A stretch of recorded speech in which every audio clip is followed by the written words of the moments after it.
السلام علیکم ورحمۃ اللہ وبرکاتہ۔ الحمدللہ رب العالمین والصلاۃ والسلام علی رحمۃ للعالمین واشهد ان لا الہ الا اللہ وحدہ لا شریک لہ واشهد ان محمد عبدہ ورسولہ اما بعد۔ ناظرین، آج کے اس ویڈیو میں ہم بات کریں گے انسان اور اس کی آرزوؤں کے تعلق سے۔ انسان لمبی لمبی آرزوئیں پالے رکھتا ہے، اس کی سوچ، اس کی فکر بہت دور تک ہوتی ہے، اس کی آرزوئیں، اس کی تمنائیں اتنی دراز ہوتی ہیں کہ انسان اس دنیا سے رخصت ہو جاتا ہے، چلا جاتا ہے، اس کا انتقال ہو جاتا ہے، لیکن اس کی آرزوؤں کی تکمیل نہیں ہو پاتی۔ اسی چیز کی وضاحت اللہ کے نبی صلی اللہ علیہ وسلم نے مثال دے کر کے، باقاعدہ خط کھینچ کر کے آپ صلی اللہ علیہ وسلم نے بیان فرمائی ہے۔ جیسا کہ عبداللہ بن مسعود رضی اللہ تعالیٰ عنہ ارشاد فرماتے ہیں، بخاری کی روایت ہے، کہتے ہیں خط النبی صلی اللہ علیہ وسلم خطا مربعا، کہ اللہ کے نبی صلی اللہ علیہ وسلم نے ایک چوکور خط کھینچا، چوکور لائن آپ صلی اللہ علیہ وسلم نے بنائی، وخط خطا فی الوسط خارجا منہ، اور اس چوکور خط کے درمیان میں آپ صلی اللہ علیہ وسلم نے ایک خط کھینچا باہر نکلتا ہوا، یعنی چوکھٹے سے باہر نکلتا ہوا درمیان میں آپ صلی اللہ علیہ وسلم نے ایک خط کھینچا، ایک لکیر کھینچی۔ وَخَطَّ خُطَطًا صِغَارًا إِلَىٰ هَذَا الَّذِي فِي الْوَسَطِ مِنْ جَانِبِ الَّذِي فِي الْوَسَطِ، اور درمیان میں آپ صلی اللہ علیہ وسلم نے جو لکیر کھینچی تھی، اس لکیر کے جوانب میں آپ صلی اللہ علیہ وسلم نے چھوٹے چھوٹے خطوط کھینچے۔ وقال، پھر آپ صلی اللہ علیہ وسلم نے فرمایا کہ هَذَا الْإِنسان، یہ جو دیکھ رہے ہو درمیان میں چوکھٹے کے اندر، یہ انسان ہے، یہ لکیر جو تم دیکھ رہے ہو یہ انسان ہے۔ وَهَذَا أَجَلُهُ مُحِيطٌ بِهِ، اور یہ مربع شکل کا جو تم دیکھ رہے ہو، چوکور جو دیکھ رہے ہو، یہ اس کی موت ہے جو انسان کو چاروں طرف سے گھیرے ہوئے ہے۔ وَهَذَا الَّذِي هُوَ خَارِجٌ عَمَلُهُ، اور یہ جو چوکھٹے سے باہر نکلتی ہوئی لکیر دیکھ رہے ہو، یہ اس کی آرزوئیں ہیں، اس کی تمنائیں ہیں۔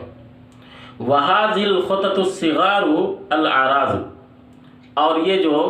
چھوٹے چھوٹے خطوط انسان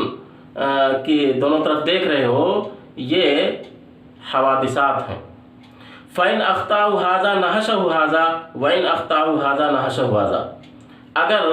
وہ اس حادثے سے بچ جاتا ہے تو یہ حادثہ اس کو دبوچ لیتا ہے،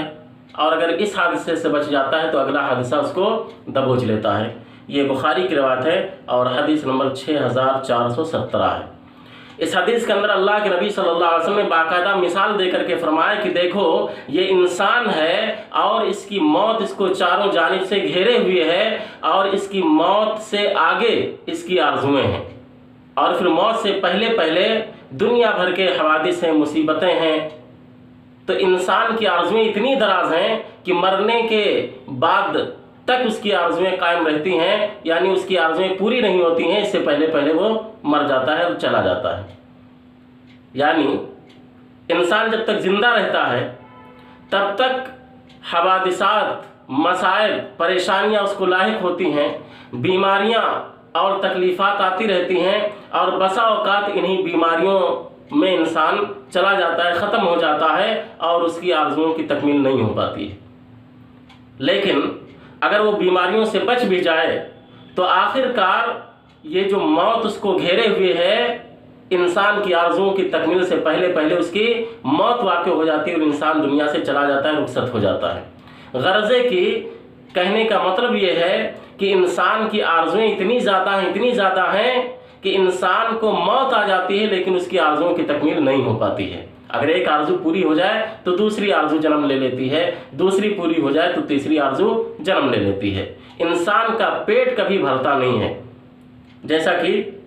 بخاری کی روایت ہے، حدیث نمبر 6436 ہے۔ عبداللہ بن عباس رضی اللہ عنہ ارشاد فرماتے ہیں کہ اللہ کے نبی صلی اللہ علیہ وسلم نے فرمایا، لَوْ كَانَ لِابْنِ آدَمَ وَادِيَانِ مِن مَالٍ لَابْتَغَىٰ ثَالِثًا، کہ اگر انسان کے پاس مال کی دو وادیاں ہوں، یعنی دو میدان مال سے بھرے ہوئے ہوں، دو وادیاں مال سے بھری ہوئی ہوں، لَابْتَغَىٰ ثَالِثًا، تو انسان تیسری وادی کی خواہش کرے گا، ولا یملؤ جوف ابن آدم الا التراب، اور انسان کی پیٹ کو مٹی ہی بھر سکتی ہے۔ یعنی انسان جب مر کر کے مٹی میں چلا جائے گا تبھی جا کر کے اس کا پیٹ بھرے گا، اس کی آرزوئیں ختم ہوں گی، ورنہ جب تک انسان زندہ رہے گا اس کی آرزوئیں ختم ہونے والی نہیں ہیں۔ اگر 2 وادیاں مال کی بھری ہوئی انسان کے پاس ہوں تو چاہے گا کہ تیسری وادی اس کو مل جائے۔ وَيَتُوبُ اللَّهُ عَلَىٰ مَن تَابَ، اللہ کے نبی نے فرمایا کہ جو توبہ کرے اللہ اس کی توبہ قبول فرماتا ہے۔ تو ان احادیث سے اللہ کے نبی صلی اللہ علیہ وسلم نے اشارہ اس بات کی طرف کیا ہے کہ انسان کو چاہیے کہ اپنی آرزوؤں کو تھوڑا لگام دے اور اچانک موت کی تیاری کرے، کیونکہ انسان کو پتہ نہیں ہے کہ کب اچانک اس کی موت آ جائے۔ اور آج کل تو ویسے بھی بیماریاں بہت عام ہیں، ہارٹ اٹیک ہوتا ہے، انسان چند سیکنڈوں کے اندر رخصت ہو جاتا ہے اور اسے پہلے سے کچھ خبر بھی نہیں ہوتی کہ وہ دنیا سے جانے والا ہے۔ لہٰذا ہمیں اپنے اعمال کو درست کرنا چاہیے، اللہ رب العالمین کو راضی اور خوش کرنے کی کوشش کرنی چاہیے، اللہ رب العالمین کی عبادت کرنی چاہیے، اور جن امور سے اللہ رب العالمین نے منع کیا ہے ان سے ہمیں باز رہنا چاہیے۔ یعنی ہمیں اچانک موت کے لیے تیار رہنا چاہیے، اپنے گناہوں کی اللہ سے معافی مانگنی چاہیے اور کسی کو تکلیف نہیں دینی چاہیے، اپنی آرزوؤں کو تھوڑا لگام دینا چاہیے۔ اللہ رب العالمین سے دعا ہے کہ اللہ رب العالمین ہمیں اس حدیث کو سمجھنے اور اس پر عمل کی توفیق دے۔ ناظرین، آپ سے ایک چھوٹی سی گزارش ہے کہ اگر آپ نے اب تک ہمارے چینل کو سبسکرائب نہیں کیا ہے تو برائے مہربانی اس کو سبسکرائب کر لیں اور بیل آئیکن کو دبا دیں تاکہ جب بھی ہم کوئی ویڈیو اپلوڈ کریں آپ تک پہنچ جائے۔ والسلام علیکم ورحمۃ اللہ وبرکاتہ۔